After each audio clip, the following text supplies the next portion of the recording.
Welcome to Tridenlogy, the channel that's all about fascinating facts and discoveries. In this episode, we're going to talk about the importance of effective communication. Effective communication is the art of expressing emotions, thoughts, and feelings in a clear and constructive way. It is a critical component of healthy relationships, as it allows us to connect with others on a deeper level, resolve conflicts, and build trust and intimacy. In this video, we'll explore what effective communication is, why it matters, and how to improve your own communication skills. We'll also provide tips and strategies for effective communication, such as active listening, empathy, and assertiveness. Communication has a wide range of applications, including answering questions, expressing one's opinion, putting an end to problems and finding solutions to those problems, locating points of interest, and so on. You may believe that having a conversation is simple, but this is not the case.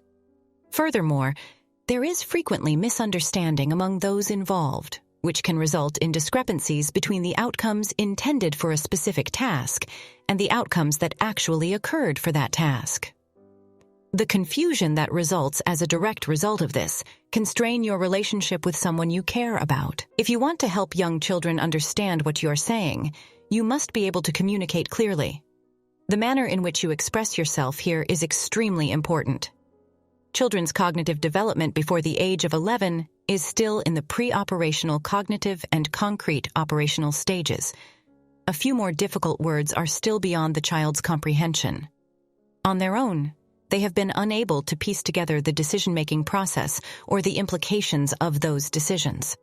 A child's values must be shaped during childhood in order for those values to become ingrained and permanent, and this requires parents who can provide direction and understanding to their children. At various points during the mentoring process, rewards or punishments may be used. When working with adolescents, communication is essential because this age group is still forming their sense of who they are. During the adolescent years, children's ability to maintain emotional equilibrium tends to deteriorate. Because they are the same age and share so many interests, adolescents find it especially easy to connect with their peers. Parents can have direct conversations with their children by adding themselves as friends on their children's social media profiles. It is proper for parents to inquire about upcoming activities with their children before they occur. First and foremost, make an effort to remain silent. It's also okay for parents to start conversations with their kids.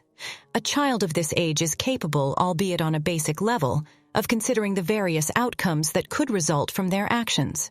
Finally, parents can inquire about the plans and activities their children have for the future. By the time they reach adolescence, children should be accustomed to thinking about the consequences of their actions. It allows them to deal with similar problems in the future without consulting their parents.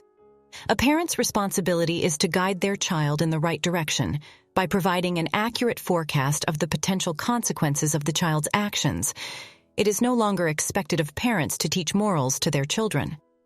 Adolescent moral convictions have matured. As a result, the development of a child's speech in their early years is critical. Parents are unable to praise or reprimand their children in the same way they used to. Young people will realize that they are accountable for the consequences of their actions in their communities. Strong communication skills are also required when dealing with elderly parents.